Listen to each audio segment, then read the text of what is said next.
el día de hoy se plantea un punto de acuerdo que, como ya se ha señalado aquí, pues tiene un contenido de banalidad. Me parece que tiene una contradicción histórica, ideológica, y que en el momento en el que se plantea, por un lado, la naturaleza jurídica y política de la permanencia de Evo Morales en la Ciudad de México, en primera instancia hay que establecer cuál es la calidad en la que se encuentra en nuestro país. Y es en la calidad de refugiado político. Y nuestra legislación y la legislación internacional establece que es de otorgarse el asilo cuando se considera que la vida y la integridad de una persona está en riesgo por la expresión de sus ideas de carácter político.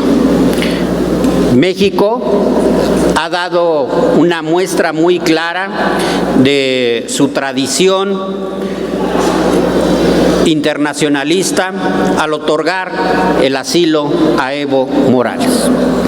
También me parece que es importante precisar algo, y que es que en Bolivia existió técnicamente, desde mi opinión, un golpe de Estado.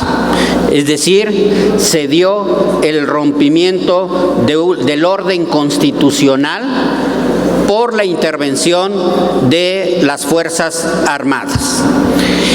El hecho de que las Fuerzas Armadas hayan solicitado la renuncia del presidente Evo Morales y que el propio presidente Evo Morales haya decidido renunciar para evitar una mayor confrontación en Bolivia es un acto también de responsabilidad.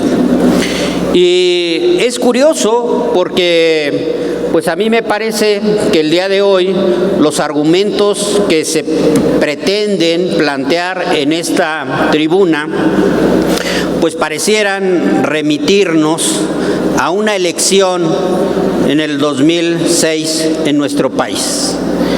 Hablan de una elección cuestionada.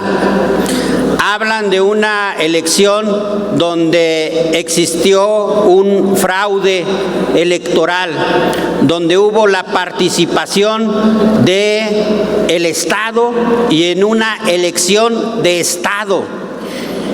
Y aquí la pregunta obligada sería si en el 2006 se hubiera justificado en este país la intervención de las Fuerzas Armadas para exigir la renuncia de Vicente Fox y declarar inconstitucional la elección de Felipe Calderón.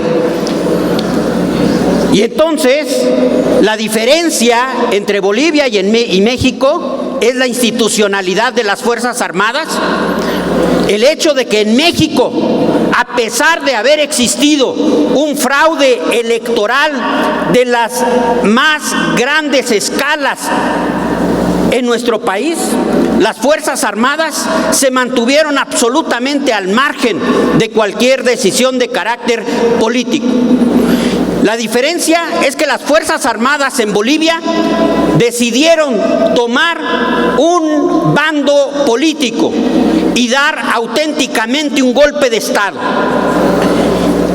Y la izquierda en México en el 2006, ni siendo víctimas del fraude electoral, hubiéramos permitido un golpe de Estado en nuestro país.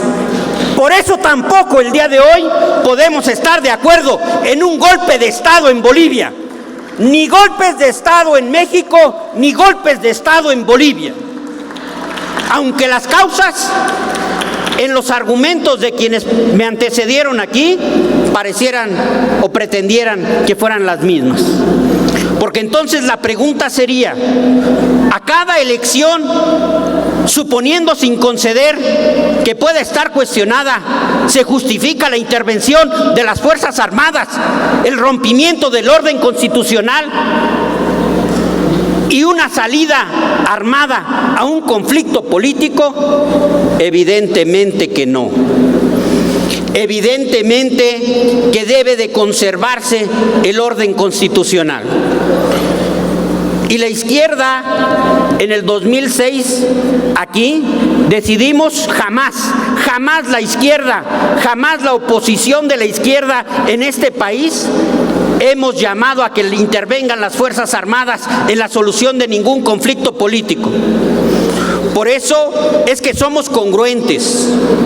Decidimos en el 2006 llevar a cabo un proceso de resistencia pacífica, de dar la lucha dentro de las propias instituciones en las cuales incluso no confiábamos. Pero decidimos que nuestra lucha era una lucha absolutamente en los cauces legales y constitucionales. Hoy, de verdad, me parece que por eso mismo deberíamos de ser todos congruentes, y pediría que incluso esa misma congruencia con la que en el 2006 varios de los presentes defendieron que era legal y constitucional una elección fraudulenta, que eso mismo implique que cada país debe de resolver por la vía pacífica y con su marco constitucional los conflictos internos. Es cuanto, presidente. Diputado Triana.